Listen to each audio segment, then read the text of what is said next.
Stephanie with Chubby Girl in the World, and today is going to be my first update on my 2019 Low Buy No Buy project. If you don't know, my husband and I are embarking on a 2019 Low Buy project so that we can save some money for a new home and to kind of get our spending habits in order. So if that's something you're interested in, stick around for the rest of the video so you can hear what my wins were, what my fails were, and how I planned to have less fails in the future. If that's not foreshadowing, I don't know what is, so stick around to see how I messed up. Okay, so if you haven't seen the first video, the intro to our 2019 Low Buy No Buy, I'll just give you a really quick recap. My husband and I realized that we were spending way too much money eating out, and that with the amount of money we spent eating out in 2018, we could have paid off debt, we could have gone on a luxury trip to Paris, we could have done a whole bunch of different things. So our project this year was to only do 2 date nights a month and not eat out at any other times other than that, and like keep our spending down and just give each other a personal money budget. So we were able to do that for pretty much all of January, and except for just right at the end, there were 2 days where I completely forgot to pack my lunch, and so I had to purchase lunch, which was not on the no buy plan. So I had 2 fails in the month of January, mostly because I just had not slept the night before, like was rushing out the door and forgot. So I fell into some old habits, and the way that I addressed that later was just to make sure that all of my stuff was ready to go the night before, so that if I did have to run out the door, I didn't have to worry about it too much.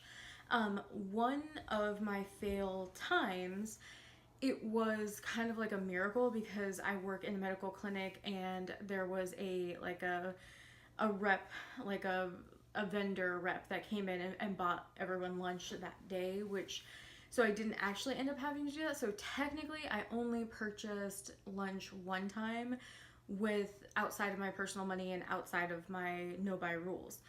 However, I'm still counting it as a fail because I was not prepared. If that hadn't happened, then I would have had to go and purchase lunch. The nice thing is that, well, it's not nice, but we had to have some major work done on our car. Our car literally stopped working in the snow just a couple of days ago, and it's in the shop right now. If we had not changed our eating and spending habits in January, at the end of December, beginning of January, we may not have had the actual cash on hand to fix our car. And that's a scary thought. Most Americans can't sustain a $400, $500 unexpected expense.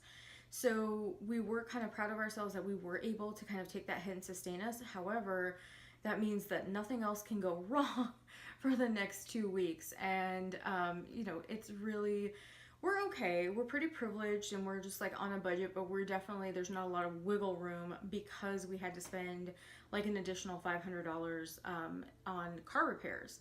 And had we been in our old habits, that may not have been possible. Like, we might have had to wait for our car to get fixed. We might have had to wait to get it out of the shop. So it's definitely one of those things where you can't be too hard on yourself because you don't really know what's going to happen down the line. You can't be expected to think of every circumstance, but I was kind of disappointed in myself that I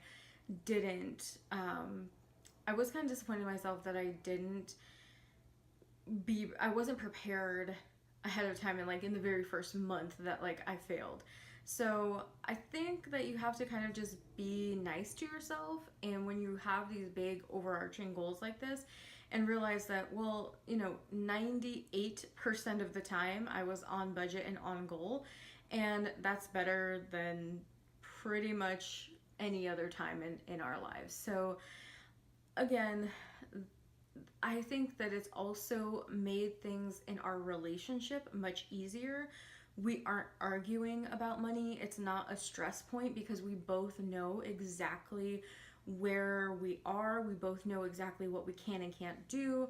It's very clear, and my poor husband is just like the nicest person in the world, and so if I say like, oh, I want to go get ice cream, or oh, I want to go do this, or whatever silly random thing it is that I want to go do, he wants to go do it with me.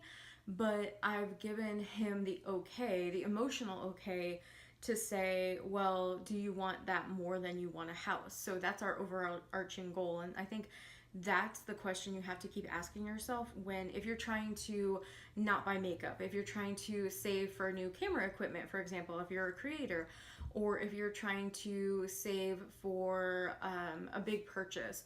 Do you want that small thing more than you want that larger goal?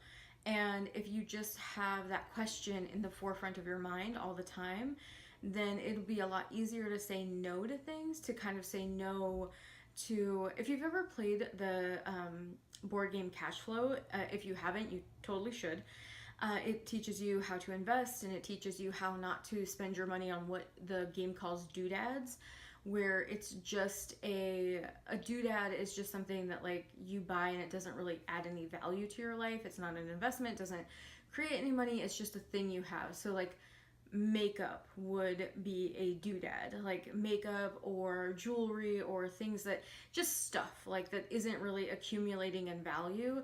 It's just a thing that you purchase. So I think that it's important to realize you want to spend your money on things that bring you joy and give you lots of value. And if you have a goal that you're trying to reach, then you want to just really make sure that that goal, that's your why, is bigger than anything else. So to me, I really want to be a homeowner. I really want to own those things, and nothing else is really more important to me, because it's not just a home, the four walls, but to me, a home means security. Home ownership means that you are invested in your community, that you're going to put down roots somewhere. And to me, home ownership means that's kind of my permission to try to start a family. I don't want to try to start a family until we own a home, or at least are on our way to owning a home. So again, I really do feel like I do keep beating myself up over just like not being perfect, but I know that perfection, like beating myself up over non-perfection, isn't going to help me to my goal. So if you're struggling with that too, and you're struggling with the fact that you aren't perfect, trust me, none of us are. None of us are perfect. I do have a small personal budget that I used to buy some drugstore makeup because I wanted to try some new Wet n Wild for my Vegan Makeup Monday series. And I spent about, I don't know, maybe $10.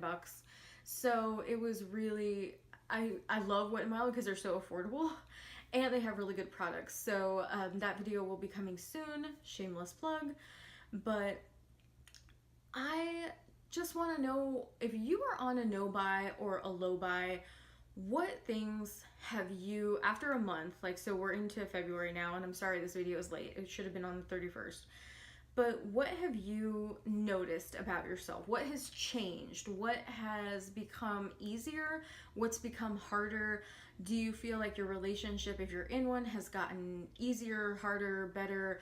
Are you trying to do it on your own? Is your partner helping you? Because I think that really does make a difference. I think if you can get buy-in from your partner and your family and the people around you, and you can have an accountability partner, it really helps. And if you need an accountability partner and you want to do that, please let me know, and I will link your video in the description down below so that we can all help each other and all keep each other accountable. Thank you so much, lovelies, for tuning in today, and I hope that you have a fantastic night. I will see you next month. Bye.